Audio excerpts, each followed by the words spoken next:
les rendez-vous de l'écho sur Grand Lille TV avec la Caisse d'épargne. La Caisse d'épargne, vous être utile. Bonjour à toutes et à tous et bienvenue sur Grand Lille TV pour cette nouvelle édition du Rendez-vous de l'écho. Aujourd'hui, deux invités sur le plateau. Tout d'abord, Aude Lefebvre, bonjour. Bonjour. Vous êtes la présidente et cofondatrice des Sublimeurs avec votre acolyte Valentin, si je ne me trompe pas. Et à votre droite, le chef du Rouge Bar, Steven Ramon. Bonjour. Bonjour, bonjour. Alors, on va parler effectivement de cette société, les Sublimeurs. C'est du beau, c'est du bon, c'est la mise en valeur des producteurs locaux, du territoire en général. Déjà, si vous deviez nous raconter un petit peu quand même l'histoire de l'entreprise, d'où vient l'idée et puis vraiment votre concept. En fait, on s'est rendu compte que les commerçants et les artisans locaux avaient des difficultés à communiquer et à valoriser leur savoir-faire. Donc nous, on leur propose vraiment un accompagnement dans leur digitalisation et dans leur communication auprès des locaux, des touristes, mais aussi auprès des restaurateurs locaux qui ne connaissent pas forcément ces savoir-faire. Steven Ramon, vous confirmez cette difficulté quelque part pour vous? Cuisiner, faire à manger, vous savez faire. Par contre, mettre en valeur l'extérieur, c'était plus difficile? Ouais, c'est ça. Bah oui, c'est beaucoup plus difficile parce qu'on n'est pas formé à ça à la base. Donc c'est un métier qu'on apprend au quotidien et une manière de fonctionner, de travailler aussi. Alors nous, on met en valeur nos produits, les artisans, en direct avec le client. Et aujourd'hui, avoir une vitrine pour ça, ça peut justement faire accélérer les choses et que le petit boulanger du coin vende 10 baguettes de plus demain, pourquoi pas, parce que le pain était bon chez tel ou tel restaurateur. Voilà, concrètement, c'est ça l'idée, c'est qu'avec les Sublimeurs, si on apprécie n'importe quoi, dans le restaurant, l'hôtel, le commerce où l'on va, on peut le retrouver facilement, tout est tracé quelque part. Exactement, en fait, on part de la sélection des restaurateurs qui nous communiquent les artisans et les commerçants locaux et du centre-ville avec qui ils travaillent. Donc concrètement, on va dans le restaurant et on prend en photo les produits et les objets que le restaurant sublime. Donc voilà, dans le contexte idéal du restaurant. Et on demande aux restaurateurs qui nous parlent du produit pour présenter l'artisan et le commerçant qui a derrière le produit. C'est une démarche, quelque part, je pense, finalement un peu paradoxale. Il y a une démarche très moderne, digitale, mais aussi un retour aux sources, quelque chose de durable, c'est ça? Exactement. En fait, on demande au restaurateur qui valorise son produit pour ensuite concrétiser le lien entre le client du restaurant ou l'utilisateur de Sublimeurs et le commerçant. L'objectif est vraiment que le client du restaurant puisse aller à la rencontre du commerçant et consommer au cœur du centre-ville. Pour un chef qui met en valeur les approvisionnements locaux, les producteurs du coin, c'est une démarche qui vous a tout de suite séduit? Tout de suite. Ouais, ça m'a tout de suite séduit et puis j'en parle autour de moi parce que très honnêtement, c'est l'avenir. Parce qu'aujourd'hui, quand on voit quelque chose qui nous plaît, on le veut tout de suite.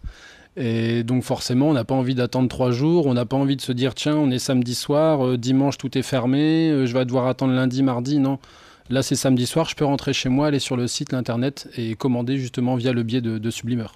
Mais ça n'empêche pas l'exclusivité. Voilà, si vous avez la bière d'un producteur que vous, quelque part, voulez garder pour vous au restaurant. Alors moi, pour mon cas perso, justement, je pense qu'on a passé ce stade-là. C'était un peu le cas il y a 20 ans, où on voulait tout garder secret, je donne pas mes recettes, je dis pas mes techniques, etc. Aujourd'hui, on est vraiment dans une mouvance différente, où justement, on veut dire, va chez mon boulanger, va chez mon ébéniste, va chez mon fabricant de verre en cristal, et faites-en parler, parce qu'aujourd'hui, c'est des entreprises, si on n'en parle pas, elles meurent, clairement, et on en voit tous les jours. Donc on est là justement pour les faire perdurer, et peut-être même les faire grossir, pourquoi pas.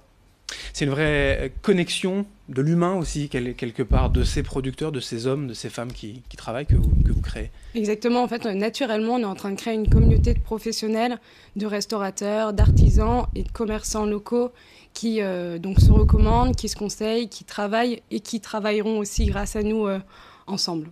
Avant de commencer l'interview hors antenne, je le disais pour une fois, vous venez avec un client, c'est quand même plus compliqué que ça, hein, tous les deux, je pense que c'est pas forcément le bon terme.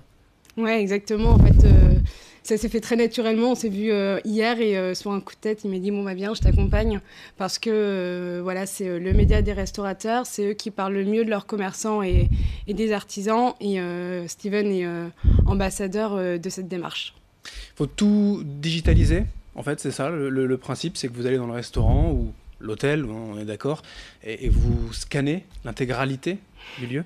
Non, au contraire. En fait, on part vraiment de la sélection du restaurateur. Le restaurateur, en fait, met en valeur les artisans et les commerçants qui souhaitent se développer, qui souhaitent se digitaliser. Donc ensuite, on va voir les commerçants pour leur demander s'ils veulent développer leur activité et si oui, on les digitalise. C'est du partage aussi, quelque part, hein, puisqu'on peut tout commander effectivement, des couverts, des mobiliers. Du coup, vous avez, vous, un coup de cœur, vous souhaitez le faire savoir. Exactement, ouais, on a un coup de cœur avec un coutelier de la région par exemple, ou avec encore une fois un ébéniste ou un fleuriste. Et voilà, c'est des gens avec qui on aime travailler, avec qui on a envie de faire partager justement les retours clients qui sont bons et qui ont envie justement d'aller plus loin dans la démarche. Et de se dire, voilà, non, il n'y a pas que le restaurateur qui peut aujourd'hui se permettre d'avoir ce produit-là ou tel produit. Nous aussi, on peut, et on peut même y aller directement. Et il n'y aura même pas de commission de prise, entre guillemets, par le restaurateur, quoi. On n'est pas là pour ça, on est vraiment effectivement dans le partage. Offrir la possibilité aux gens de peut-être d'avoir quelque chose qu'ils croient inaccessible, alors qu'en fait, ça l'est tout à fait. Vous êtes venu avec la veste et on voit, hein, Mange Lille, ça c'est autre chose, mais c'est quand même dans la démarche que vous avez avec d'autres chefs de valoriser le territoire, les producteurs, vraiment ce retour aux sources qu'on évoquait il y a quelques instants. Oui, tout à fait. Mange Lille, c'est la même démarche et je pense que demain, il peut peut-être y avoir un jumelage ou des manifestations qui vont être combinées avec Sublimeur parce qu'il y a des chefs, notamment de Mange Lille, qui suit Alod et Sublimeur. Et de par ça, justement, moi, il y a des choses que, justement, chez des chefs de la région ou dans certains restaurants, j'aimerais avoir, que je ne sais pas, et parce que je ne me permets pas de demander, justement, dans le lieu. Et via Sublimeur, j'arriverai à les obtenir, donc tant mieux. On parle des artisans, des petits producteurs, sans que ce soit péjoratif, mais aussi des grands groupes. Par exemple Méo, qui des grandes sociétés du café dans la région, qui vous soutient aussi, qui est aussi partenaire. Exactement, en fait Méo est un partenaire engagé de Sublimeur parce que c'est un acteur local et en fait Méo s'engage au travers des Sublimeurs en médiatisant donc le savoir-faire des artisans et des commerçants du centre-ville par le biais d'une web-série. D'accord, une web-série qu'on va découvrir prochainement, qui est déjà disponible ? Qui est disponible courant décembre. Courant décembre, on suivra ça de près. Juste les infos pratiques, il y a un site internet pour les Sublimeurs où tout se passe directement sur le site des lieux ? Alors il y a un site internet de Sublimeurs qui regroupe en fait toutes les vitrines digitales des premiers restaurants qui nous accompagnent et on présente notre communauté sur Instagram. C'est noté. Merci tous les deux. Alod Lefebvre, présidente des Sublimeurs et cofondatrice de cette société, Steven Ramon, le chef du Rouge Bar. Merci. Merci beaucoup. Merci à vous de nous avoir suivis. Dans un instant, l'information continue. Les rendez-vous de l'écho sur Grand Lille TV avec la Caisse d'épargne. La Caisse d'épargne, vous être utile.